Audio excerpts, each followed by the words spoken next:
સહકાર સમિતિના નેતૃત્વમાં ખેડૂતોના મળેલા સંમેલનની અંદર મંચસ્થ સૌ મહાનુભાવો અને દૂર દૂરથી પધારેલા આપ સૌ વંદાતાઓ, હું આપને વંદન કરું છું કે આપ સૌએ આજે સિઝન હોવા છતાં પણ આવડી વિશાળ સંખ્યામાં જે મુદ્દાઓ ઉપર આપ ઉપસ્થિત રહ્યા છો એ માટે આપ સૌને વંદન કરું છું.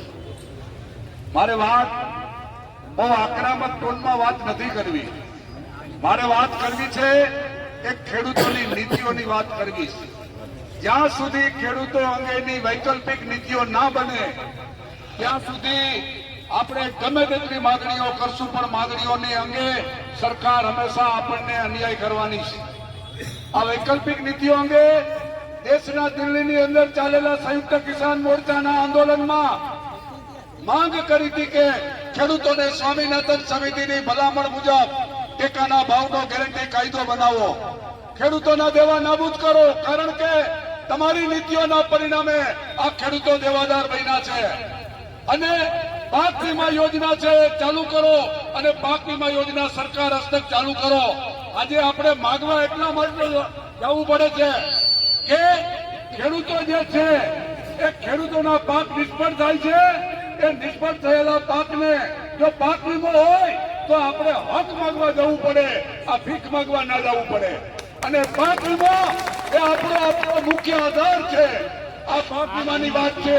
અને સૌથી મોટું જે મહત્વની વાત છે એ છે કે ખેડૂતો આજે આ દેશની સેવા કરે છે. રાતથી રાત તડકો જોયા વિના કામ કરી આ દેશનું અનાજ પકવી અને દેશની જનતાનું પેટ ભરે છે. તો એમને શા માટે પેન્શન નહીં? એમને પેન્શન મળવું જોઈએ. 10 વીઘાનો ખાતેદાર ખેડૂત હોય અને એ ખાતેદાર ખેડૂતના દીકરાઓને એના મા બાપનું ભરણ પોષણ કરવું પડે. આ પરિસ્થિતિ આ દેશમાં જે થઈ છે એને બદલવા માટે આપણે સૌએ આવનારા સમયની અંદર સંગઠિત થઈને લડતો કરવી પડશે. લડતો વગર ઉધાર નથી. આપણને ઘણી વખત ભગતસિંહના વિચારો ગમે, પણ ભગતસિંહ કોઈને થવું નથી.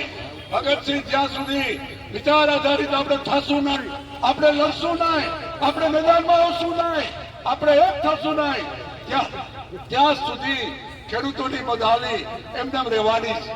ખેડૂતો પોતે જે અત્યારે પરિસ્થિતિ ભોગવી રહ્યા છે એ પરિસ્થિતિ માટે સરકાર સંપૂર્ણ જવાબદાર છે.